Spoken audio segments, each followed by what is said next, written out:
தனது தனித்திறமையால் உயர்ந்த ஒரு உன்னதமான மாமனிதரின் பிறந்த நாள் இன்று.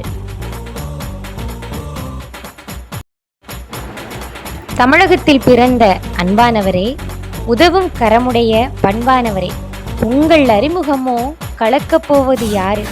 ஆனால் மக்களின் மனமோ இத்தகைய உதவும் எண்ணமுடைய மனிதரை பாரு. உதவி செய்ய பதவி வேண்டாம், அன்பு என்ற ஒற்றை தகுதி போதும் என உணர்த்தியவரே, திறமை என்ற நான்கெழுத்தை பயன்படுத்தி பலரின் வறுமையை நீக்கிய மாமனிதரே, புல்லாங்குழல் என்றால் நினைவில் வருபவன் அந்த மாயக்கண்ணன், உதவி என்றால் நம் நினைவில் வருபவன் இந்த அன்பான பால அண்ணன். சார், நீங்கள் எல்லோருக்கும் உதவியாக நிற்பது உங்கள் பிறந்த நாளோ ஜூன் 30.